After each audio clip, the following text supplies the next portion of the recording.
Hello and welcome everyone to another Sales Hacker Live event.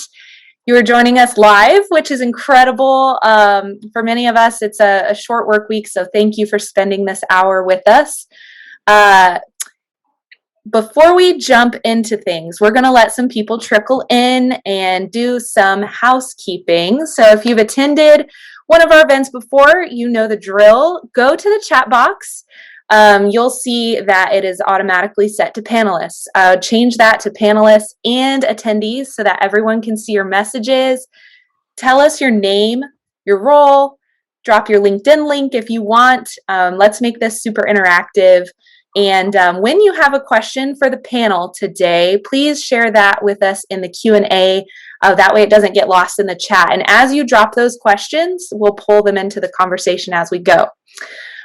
So while you are adding your name, your role, LinkedIn link in the chat, I'm going to launch just a fun, easy poll about whether or not you are tailoring your decks.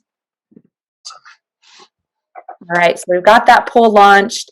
That is the topic for today's event.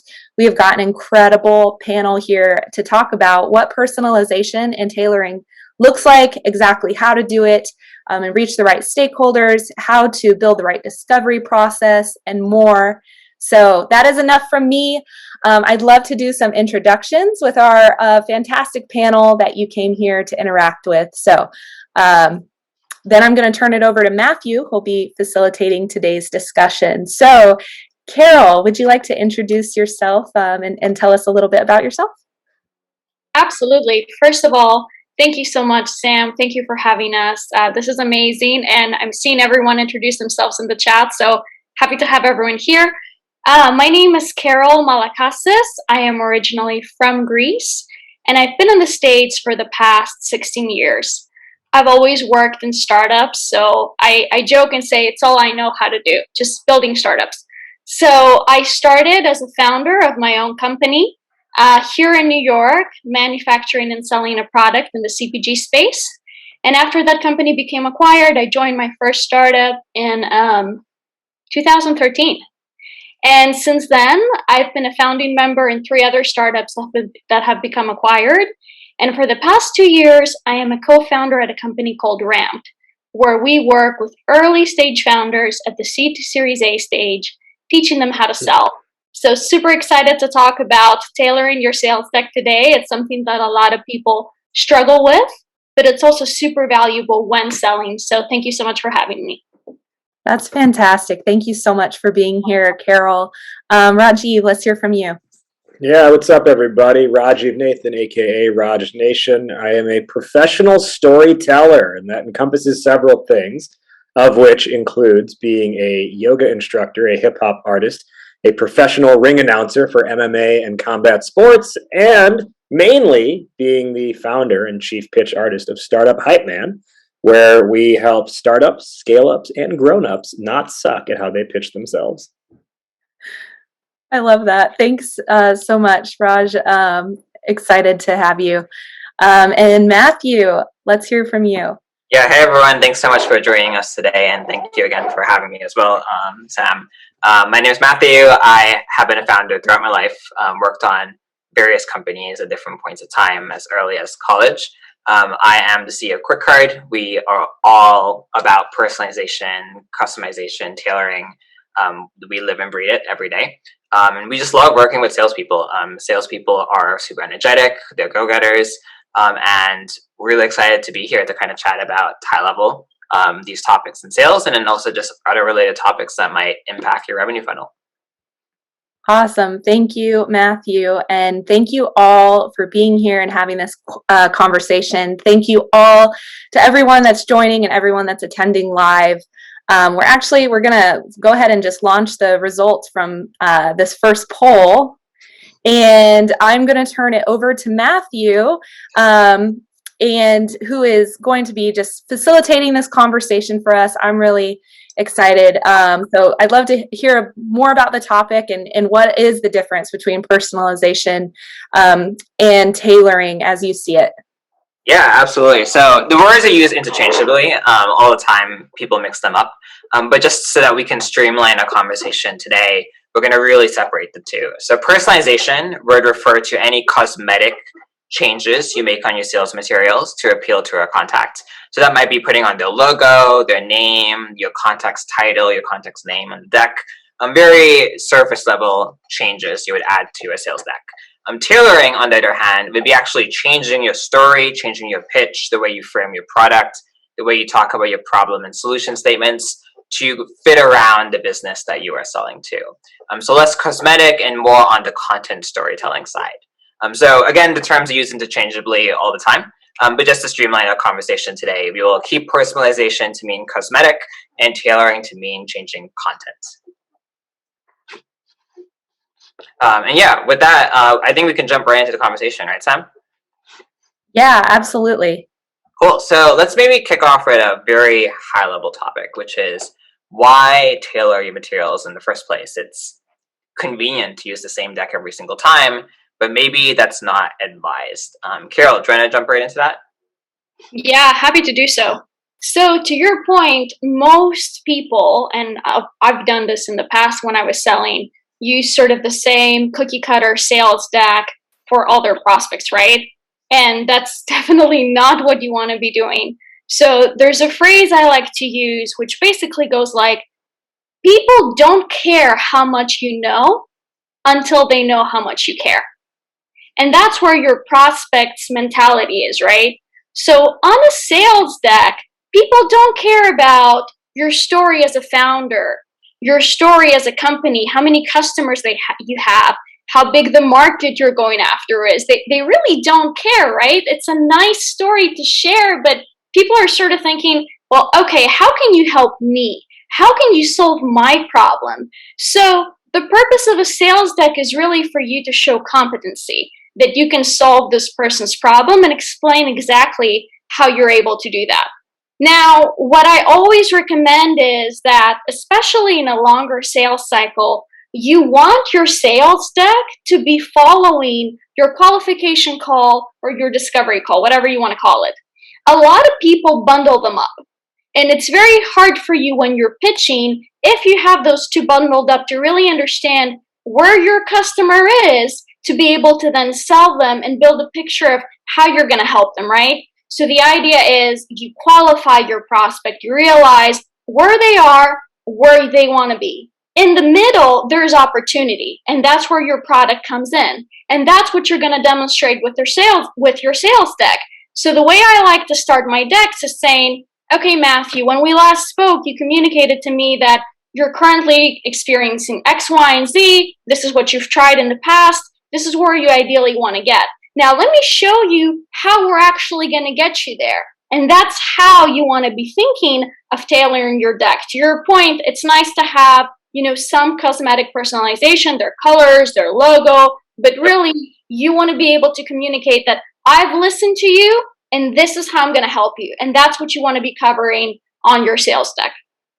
Yeah, absolutely. The more you can make it feel like they're pitching your product to themselves, the better that conversation is going to flow. Raj, do you have anything else to add here? Yeah, so I'm going to have a little bit of like a renegade response on this, and that is, I actually think you can be very successful when you bundle those two things up on the first call, if the presentation you're delivering, and this is really what I think a strong sales deck should be anyways, is a state of the industry commentary by which it leads to them identifying themselves within that story. So that's where it works really well as an upfront. I think, and that, based on the fact that it's upfront, it has to be kind of the same thing that everyone's going to get. And if you have enough repetitions, you kind of have an idea of the common things that are going to come up. And again, like the common pain points that are probably going to come up for your prospect.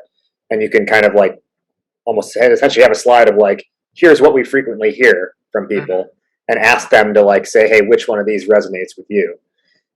Now, once you get down in the funnel, like I'm a big fan of, especially if it's a strategic opportunity, like a high dollar value account, make your proposal a presentation. Don't just send a Panda doc Mhm. or whatever it is. Don't just send like a PDF of like a line item of pricing. Mhm. Make the proposal call itself its own presentation. At which that point, that presentation should essentially be like 95 to 100% customized to the customized. I want to make sure I get the lingo right. Right, cut or tailored. Sorry, tailored, It's okay. tailored to the specific prospect and whatever they specifically told you, and how that fits within a larger narrative of how you can ultimately help. And at that point, I think the message needs to be tailored. And then as far as the personalization elements go, I think, sure, have their logo on it, but I think probably the more than anything, the one thing that helps drive the point home the most is if you actually change the color scheme of your slides to your prospect's brand's color scheme. Mhm. So that way it actually feels like it's their presentation and not yours.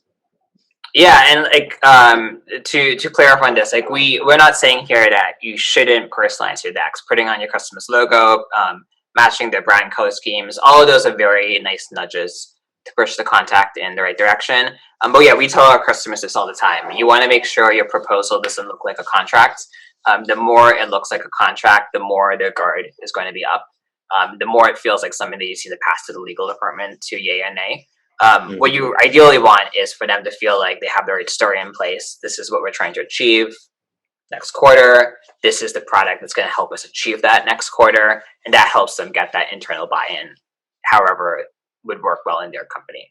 And actually, this perfectly segues into another topic, which is champions. Champions are a really big part of B2B sales. Sometimes you are or aren't talking to the champion when you're presenting that pitch deck. Carol, do you want to kind of touch up on how you feel like tailoring impacts the way champions work in businesses, and maybe also just a little bit on what is a champion for those that might not know? Yeah, absolutely. So this is going to go back to me saying you need to qualify people, because even in a B2B longer sales process, I see the majority of deals being lost even before you get to the sales deck because you're pitching the wrong person, right? Or often as salespeople, we walk someone through a personalized sales deck, we think we did a really good job, and then the person, ghosts, they disappear. And you're like, oh man, I did this so well, they were talking to me, what happened? And the number one reason why people ghost, again, before we get into champions and who they are and how to engage with them, is because we haven't qualified them.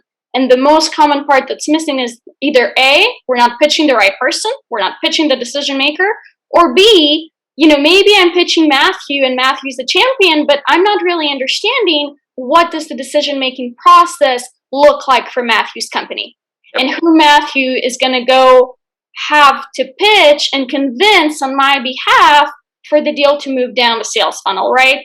So a champion is basically someone that you have on your side. It's someone that belongs to the company you're trying to pitch, and you engage with them. They're ultimately not the end user or decision maker, but they're someone that you have easier access to. Let's say your end buyer is the CTO and the champion is someone in engineering, right?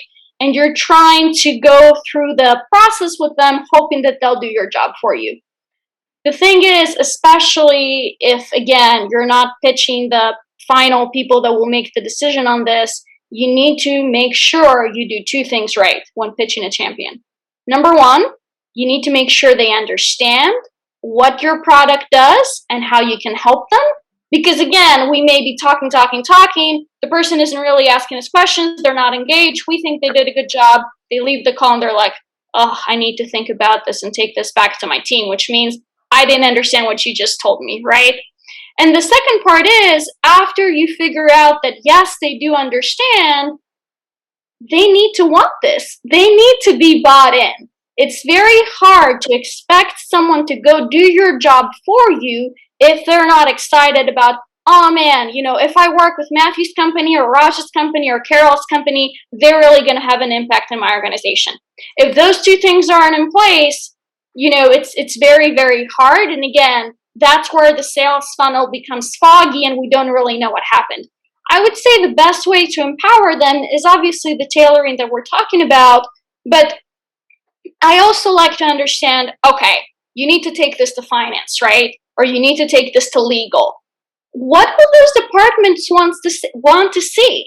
Is there something that I can create specifically for them, for their unique pain points, for the solutions they're going to want to see, and potentially follow up with different documents tailored to them, so you're making that champion's job easier, that when they go talk to them, you're not just relying on their ability to go explain, but you're equipping them with the right things to really, help them win the deal for you. Yeah, no, that's a fantastic segue into champions. And Raj, before I turn the floor over to you, one thing I'll even add here is at Quick Herd, we always talk about internal pitches that go up and internal pitches that go down. And some companies fall into either bucket. So internal pitches that go up is a classic. You talk to the director of engineering, the director of marketing, and they're going to talk to that CTO and CMO to get that sign off on the deal. A very classic, you're pitching up to the right title for them to get that stamp of approval, and then the contract goes into place. But very often, you also get the opposite, where you might gain access to the CTO, and maybe the CTO is the one choosing whether this is the right product over the competitors, but they're still going to consult their team, they're going to consult their direct reports. Are you going to use this? Is this something you're comfortable using? Does this solve all your problems? Does this seem like something easy for you to onboard onto?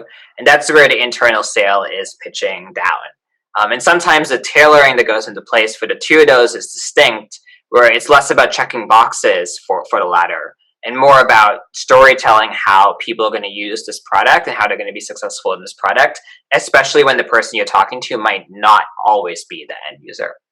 So yeah, all sorts of different types of internal champion stories happen in different businesses, and writing the right deck really comes to identifying how your customer is going to internally sell the tool and what the internal politics are going to look like there. But anyway, Raj, do you have anything to touch on this? I think, generally speaking, as it comes to like just prepping your champion in the overall sales process, don't wait.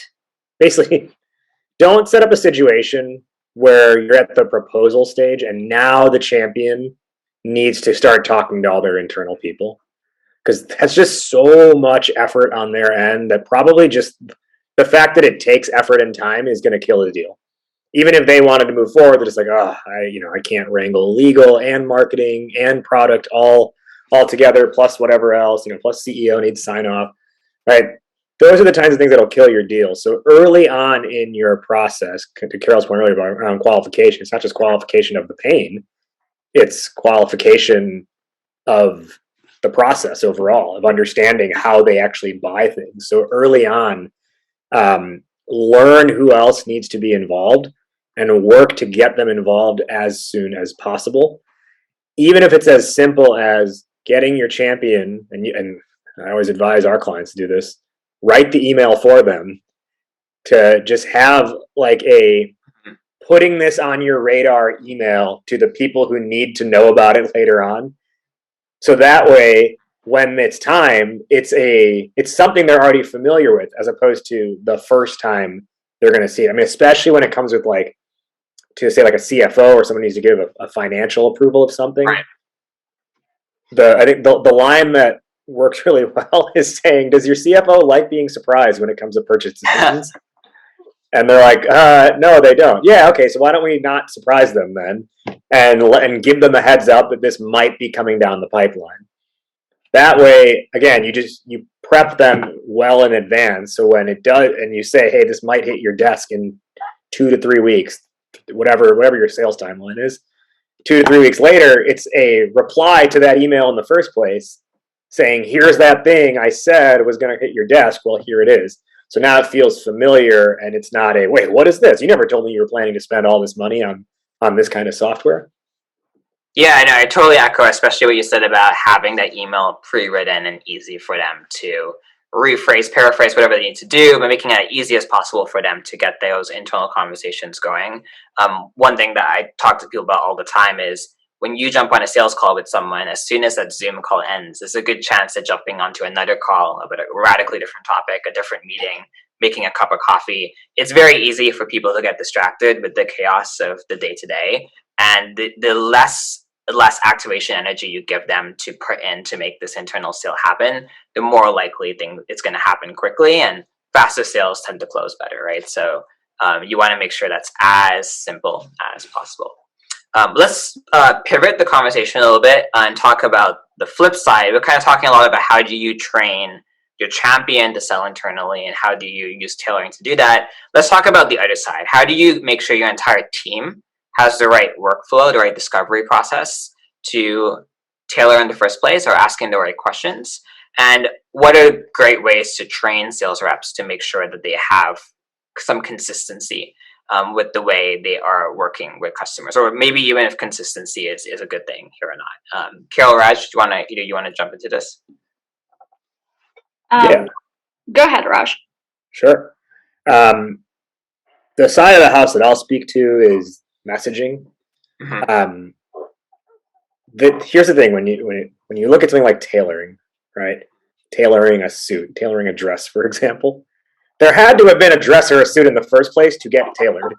So tailoring does not mean start from zero every single time, right? You're not buying a new dress every time, right? You're taking the base thing and then you're modifying it to the specific occasion, whether it was like the wedding or the birthday party or whatever, situation, whatever outing you're going to. So if this is your set of outings, each call that you have, you need to have your baseline message figured out. I call it a pitch. Some people don't like to use that word, but but F it. That's what it is. It's a pitch, right?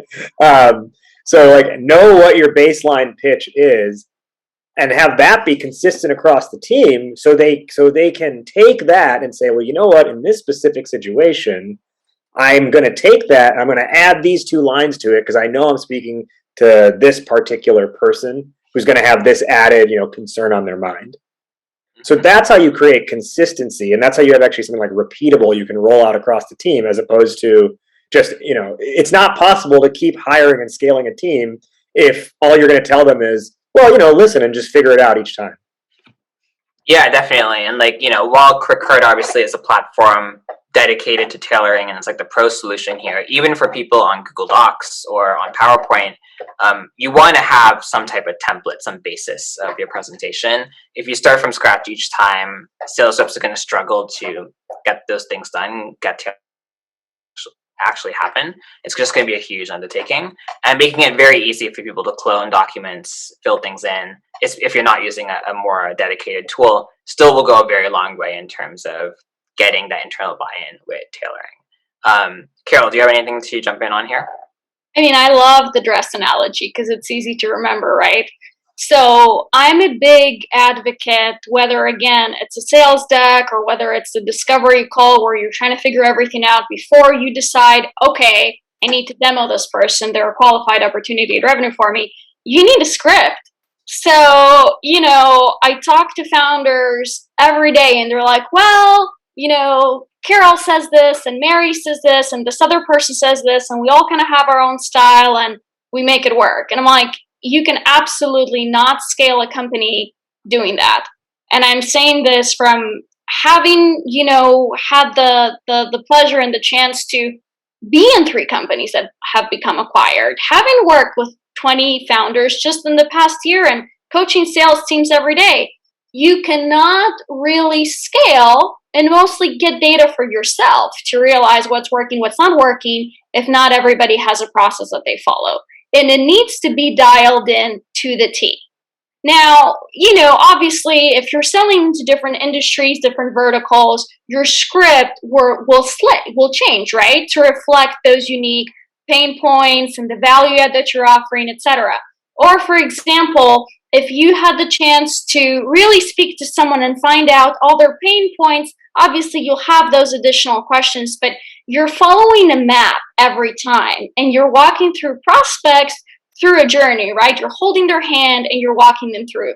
Only if you have a very sort of process that you're following that's very structured is it going to be easy for you to address whatever comes up, acknowledge any stalls, any objections, any questions, respond, and keep going on to the next steps, right? If you don't have the dress or the specific dress. You can't just start from scratch or figure things out on the go. Yes, we're talking about tailoring. Yes, we need to do it, but you also need to have, in my opinion, a very structured way of doing things, and you need to get your whole sales team aligned on it. There will be differences. Some people are softer when they speak. Some are more animated. Some are funny. Some are serious. That's okay. You can bring in your unique style and experiences, but everybody needs to be on the same page. Yeah, definitely. If you try to script your sales reps to stick to something very close, it's going to sound robotic in nature. They won't be able to bring their own strengths to the table. But having some type of structured process will go a long way in ensuring your team is using not just tailoring, but like discovery and taking the customer's pain points and turning that into a story to the fullest. One thing that Can I just add something to that real quick? Yeah, go ahead. So I don't think it can be like underscored enough from what Carol just said, like how you cannot expect to scale your sales department by just being like everyone has their, and I say this because there are a lot of companies who think this, where they're like, oh, everyone has their own style, and it's like hashtag ditch the script or whatever. And it's like, but everyone they have to have that like that same common 0 point that they're starting from. If 0 is not common across everyone, you'll never actually know what's working or what's the failure point in your sales process. Of course, so like, for example, like if my company, if we build out like a deck for a pitch deck for someone, we will write in the speaker notes of every slide. You won't believe the number of times I've heard from other people saying like, oh no, we can't script out our slides, like it should sound off the cuff. And you know it's going to sound like if it's totally off the cuff? It sounds like you don't know what you're talking about. So, we will write the speaker notes, but then we'll say, okay, hey, every rep, your job is to create a duplicate copy, look at the one on the left, and then write out how you would say that exact message. And that's how you make it like your own style, right? Because it's written in Raj voice. It's not necessarily going to be Carol's voice. That's fine. But you cannot just be like, okay, here's the slides. Figure out what you want to say from here.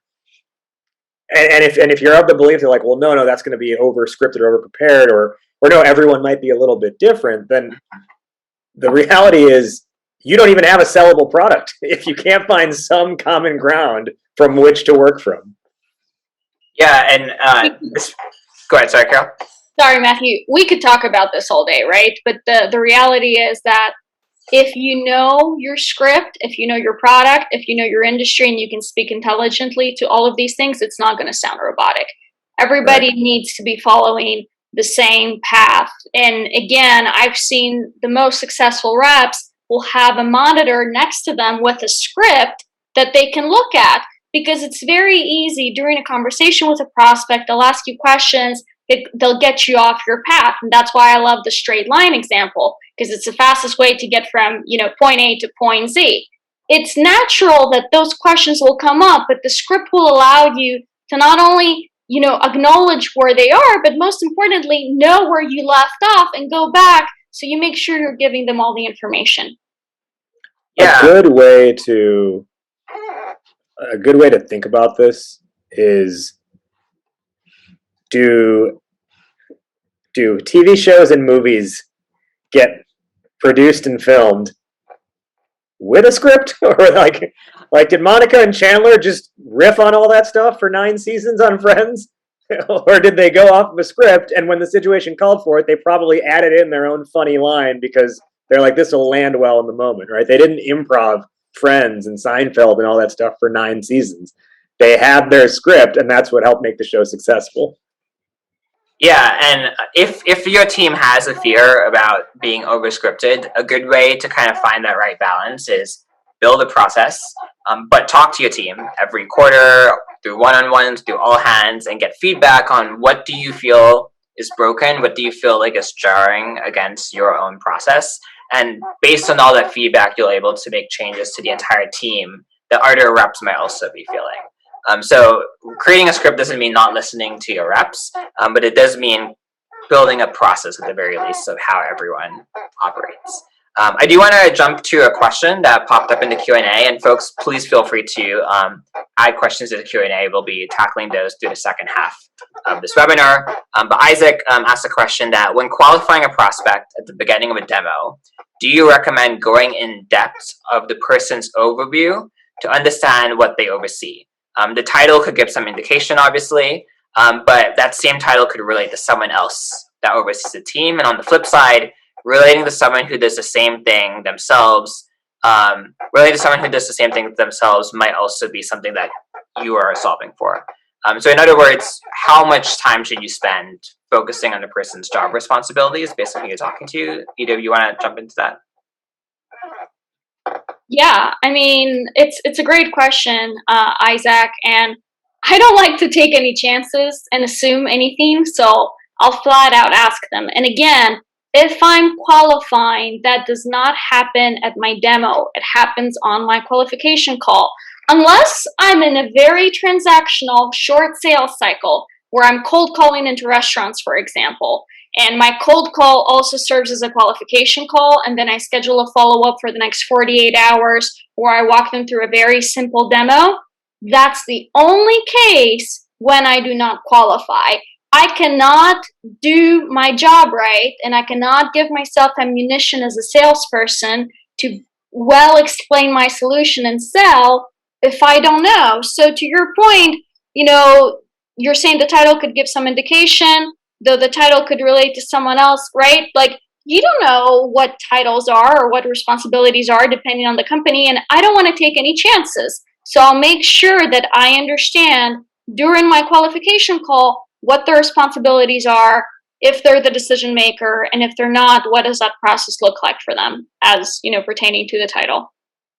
Yeah, I mean, titles these days have become super nebulous. They can relate to radically different roles in different types of organizations. So oftentimes a person's title, chief marketing officer, for instance, they may or may not oversee, in our line of business, sales collateral. That actually might be the CRO's job.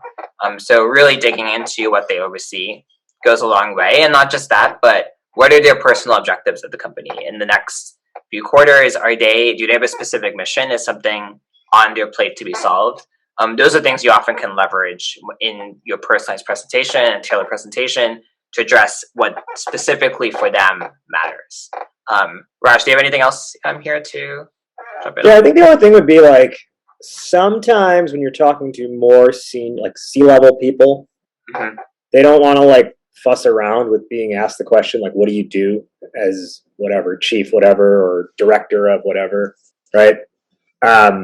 And to be honest, I think it can even show like lack of preparedness on your side. Like they give you 20, 30 minutes of their time, and your first question is like, what do you do? Right? And they'll probably be like, look at my LinkedIn profile. You can tell.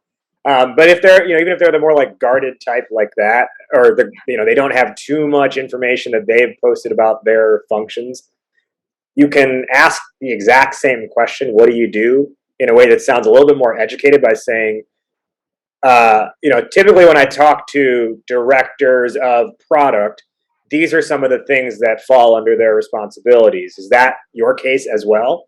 And so you give them something to respond off of, and they'll tell you, yeah, I do those things and more. They'll say, well, no, actually, yeah, I know a lot of directors of product do that, but here's actually the stuff that I focus on at my company. Right? They're going to be more likely to respond favorably and give you the information you need, and not have that like undertone of like, do your homework, kid. Yeah, definitely finding that balance is there. I often, instead of asking what do you do, I ask more of what are the top problems you're trying to solve right now at the company, or what are your main objectives right now. So it's less give me a summary or your life story, and more so at this point in time, you obviously booked this call for a reason. Tell me a little bit more about what you're trying to accomplish, and we can see if there's a mutual fit here. And using that as a jump board, you can probably steer the conversation in whichever direction you need it to go, given the context of your product. One thing I would love to talk about a little bit more high level than just tailoring. How long do you think a sales deck should be? And it probably varies a little bit business to business, but I've seen sales pitches where the deck is 25 slides long, and sales pitches with a deck is 3 slides long. Carol, I know you do a lot of sales deck in your line of work. Do you want to touch a little bit on that? Yeah, so, I don't have a number of slides I go after. Obviously, if it's 100 slides long or 50 slides long, probably not a good idea. But again, all my decks are personalized or rather tailored, to use the right language, based on what they have told me. So I like to start with, hey, Matthew, you communicated to me that these are some of the problems you're facing. You communicated to me that this is ideally where you want to get. Now, let me show you how we're going to get you from point A to point B. Like, the deck should always be the bridge of where they are, where they want to be, and the opportunity lies in your product. And that's what I like to demonstrate. In terms of length of like a sales presentation, 20 minutes, 30 minutes, maybe? Like, the human brain has only so much capacity for information. And just because we know our product and we're explaining it, we're like, well, it's easy. They got it, right? It's so easy. I did such a good job explaining it. People don't retain information. So unless everyone is super dialed in and the call is very long because we're negotiating on price or timeline and everyone's on the same page, there's like some sales phrases like be quick, be gone, or be quick, be good, be gone, something along those lines. So I like to be efficient and make sure that people are on the same page, they're understanding. I walk them through clear next steps, pricing, make sure we're a go. And if we're not a go, I try to identify it on that call versus kind of let them linger, but ideally not more than 30 minutes. Yeah, I mean, we're a company that's dedicated to sales decks, and even we tell our customers not even 30, sometimes just 10, 12 minutes. Like, the faster you kind of talk about your high level story and what your business does, the more time you'll afford for them to ask their necessary questions and kind of peek into what the next steps are going to be and the next hurdles you're going to have to jump over to make sure the sale crosses that final finish line, especially on the early stages of the conversation where it's less about selling the product and more about strategizing how do we actually make the sale happen at the business that you are pitching to.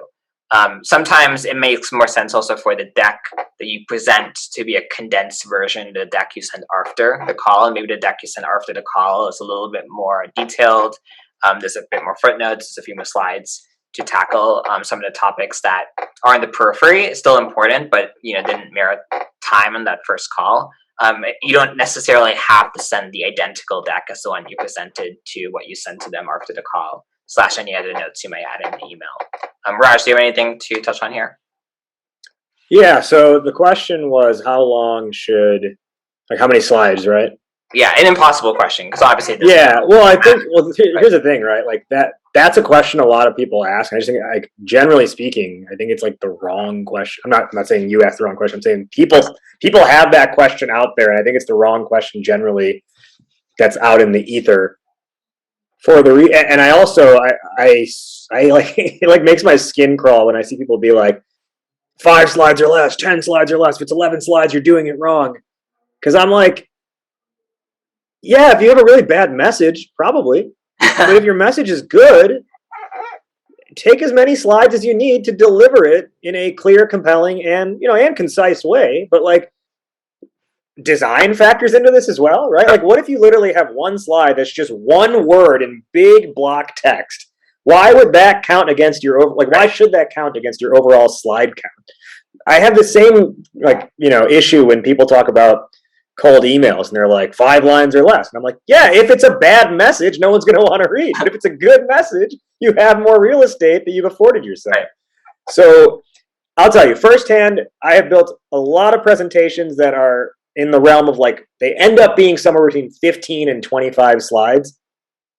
Just by that just seems to be like where things land. But I'm never, Carol, to your point earlier, I'm never going into that being like, I need to create a 15 slide deck. It's just, we get to the end of the story and we're like, oh, you know what? That was 18 slides long.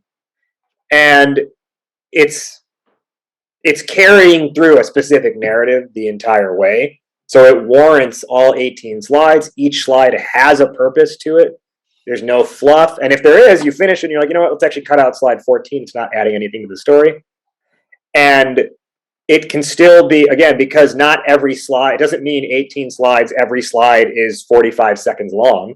Some of your slides you'll flip through pretty quickly, but they just help move the story forward. So, a lot of these things can be delivered in about 10 minutes. I'd say 7 to 10 minutes with no conversation, and then with healthy conversation, 10 to 20 minutes probably. And that's something that you want. You don't want it to be a 10-minute monologue. You want it to be a conversation that they are actively part of. So, I mean, for everyone who's on this right now, if you're like worried about number of slides and length of time, that should not be like your leading concern. Your leading concern should be, is this a clear and compelling story that's going to be relevant to the person that I'm talking to?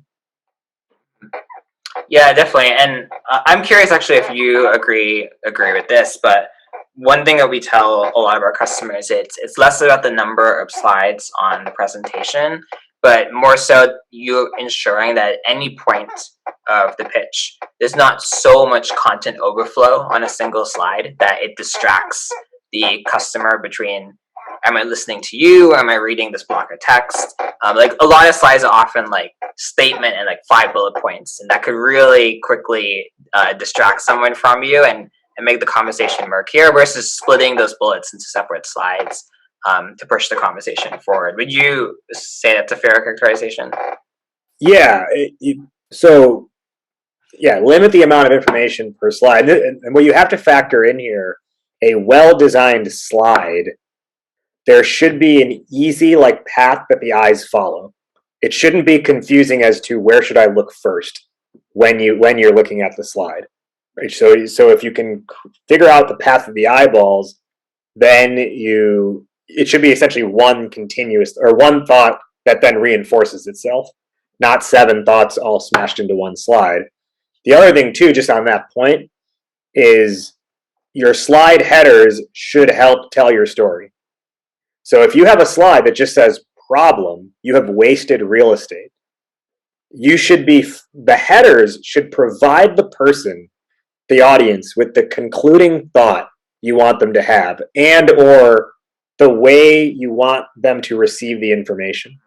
So like an easy example for me to point to with this is like investor pitch deck. I know we're talking about sales here, but there's a lot of similarities, right? So when you're pitching investors, so many startups will have a slide that says like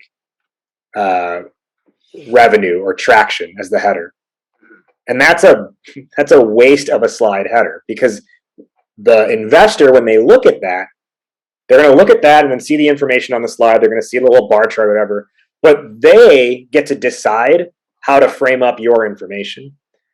Versus, and I saw this on a deck where there was a pitch contest I was hosting a couple of weeks ago. I still remember the slide, and it actually was a couple of months ago at this point. I still remember the slide. They were the ones who won the competition. Their traction slide, the header said, "We are very good at acquiring customers quickly and profitably." When that's the header of the slide, whatever other information is on there, it's really hard to view that information through anything other than the lens of, man, this company is good at acquiring customers quickly and profitably. So frame the information for your customers to help guide and control the narrative. Yeah, I think everyone jumping into a sales call knows, right? This is going to be a biased take on the product. Like sales is all about biasing someone to buy your product. You don't really need to worry too much about presenting data in like a scientifically unbiased or unpersuaded way. Like your goal is to nudge them in the right direction. Carol, any comments to add on this before we jump to the next topic? Yeah, I love what Raj said about, pitching investors. It's the same thing. And specifically, working with early stage founders, whether they're always selling, whether they're trying to sell their investors or sales hires on why they should come work for them or, their customers, it's the same thing. How does your messaging land? And are you able to clearly explain what you're about to show someone? So a little trick I'll do on my decks when I'm closing business, or on my customers' decks when I'm showing them how to go out and close business for themselves, is to show only certain information at a time. Why? Because I want to be able to control the narrative. You both said that. Like if I'm talking to you, right, and I have my PDF or my PowerPoint and I'm speaking to you, you're not listening to me. You're looking at the screen and you're trying to scroll really fast and read all the information, and whatever I said just went down the trash. In order to avoid that, I want to only be showing you what I want to be showing you at that point that corresponds to what I'm saying, and make sure I've got your buy-in before I move on. And especially when I'm presenting pricing, right? Especially if it's tiered pricing or different options, I'm not going to show you the whole thing at the same time, because I want to be able to make sure you understand and you're with me, again, holding your hand before we move on. Or else people make all kinds of assumptions that you don't really know what they are, and you don't know where you lost them. And then you need to go back into the forest and find them. And I don't want to have to do that. Well, yeah, that makes perfect sense. And yeah, it's all about making sure you do this every single conversation, and if so, you will have incredible results. We have another great question in the Q&A that I wanted to visit. How do you balance the value/opportunity of your product while also giving the person a chance to add in their own perspectives and create discussion? I'm thinking of a Gong study where they found a correlation of the rep talking about 50% of the time and allowing the prospect to talk another 50% of the time leads to more sales. Yeah, anything to touch on this topic?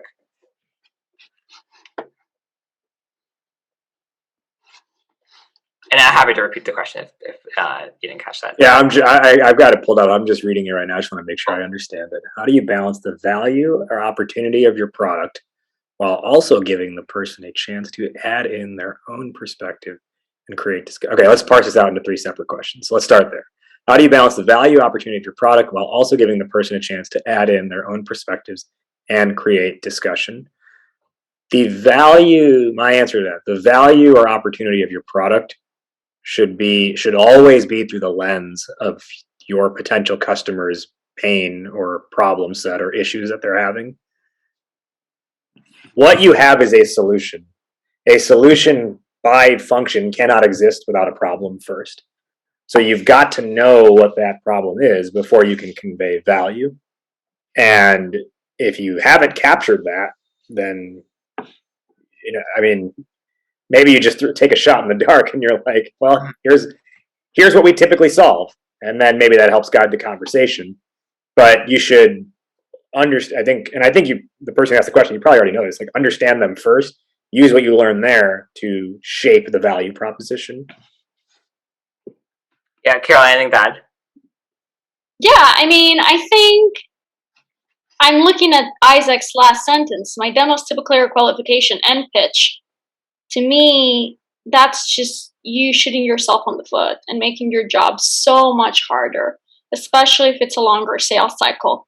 Where you get people to engage is on the qualification call, where, to Raj's point, you're presenting a solution to their problem. This is your opportunity to figure out what is their problem. Why are they talking to you to begin with? When are they looking to solve this problem? Is it now? Or is it Q2 of next year? If it's Q2 of next year, you probably shouldn't be spending a lot of time with them, unless your sales cycle is, 6 months, right? How have they solved for this problem in the past? Do they have a budget allocated for this? Who are the decision makers? What does ideally solving the problem look like for them? So they'll talk, right? It's not going to be you talking. They'll talk. And if you stop talking, they will talk and talk and talk. In fact, it's something I coach my clients and say, please stop talking. If you stop, your prospect will tell you everything you want to know.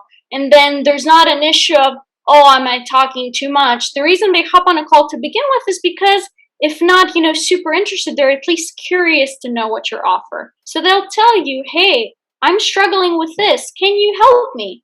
And then on the demo or on the sales deck, whatever you want to call it, you come in and you segue to, hey, this is how I can actually help you based on what you communicated to me. And again, you can make that engaging. It's not just you talking. You get their buy-in. You get those small yeses along the way. You ask questions. People want to be consistent, right? So it's much easier for you as a salesperson to get the big yes at the end of the sales deck and say, yes, we want to do this. We want to work with you, if you're getting those small yeses along the way versus you talking, and at the end you're like, well, Carol, do you want to buy from us? And I'm like, I need to go back and discuss with my team because I didn't understand anything, right? So it's a dance, but I think the dance happens way before the sales pitch. Yeah, one thing I'll add here is I would think about less about how much percentage you are speaking versus the customer speaking. That the metric at the end of the day, what you're going to look at, but it's more about throughout the call, are you giving them opportunities for them to tell you how to sell to them? At the beginning, there's probably going to be plenty of that because you just met them. You're trying to learn from them. What type of business is this? How are they going to actually buy my product in the end of the day? Are they a fit or not in the first place? And then later on in the conversation, it might be more of, have I figured out their problem correctly? Have I summarized their problem correctly? Do they agree with the message and the story I'm telling them, and keeping them engaged throughout the conversation? So don't think of it as let's have like a percentage running of who's speaking and who's not speaking. It's not about evening it to 50-50. It's more so about how do you create a process in your demo flow or your pitch flow or whatever your process is, that the customer is always engaged and has ample opportunity and encouragement to talk about their problem so that you can use that to your advantage. It's like with the slides question that you asked before. I'm not counting the number of slides, or I'm not counting how much the person's speaking. I just want to make sure that that I'm giving them the opportunity to do so. Yeah, absolutely. And one thing I would love to end today's webinar on is this topic of, we talked earlier about champions and the importance of champions. And we briefly touched about how do you help reduce the amount of input energy the champion needs to make to actually win that internal buy-in.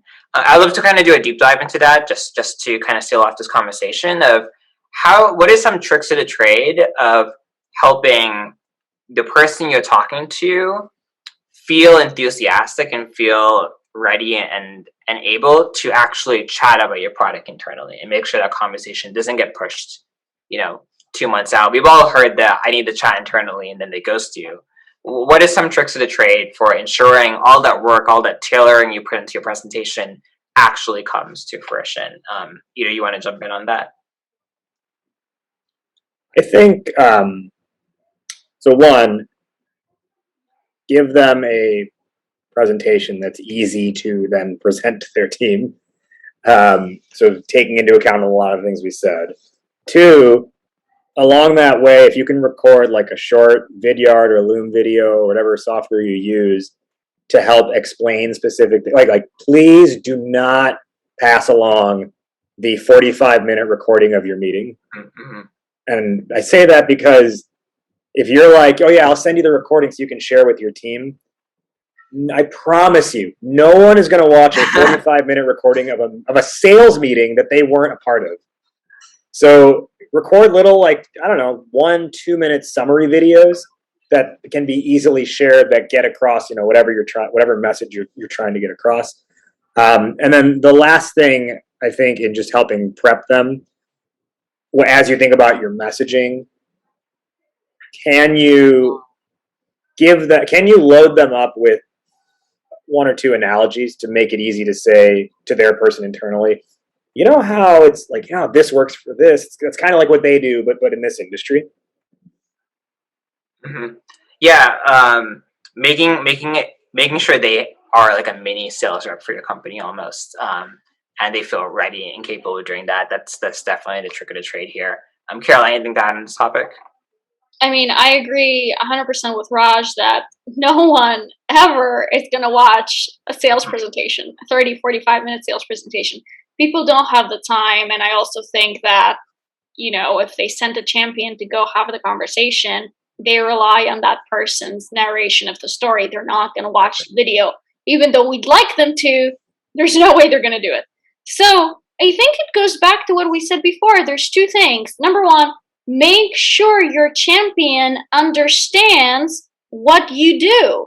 And how do you make sure they understand? You ask them. You ask them throughout the demo, and you ask them at the end of the demo. Raj, if this was only up to you, would this be a good move for the business? Well, yeah, Carol, but I need to go talk to Matthew.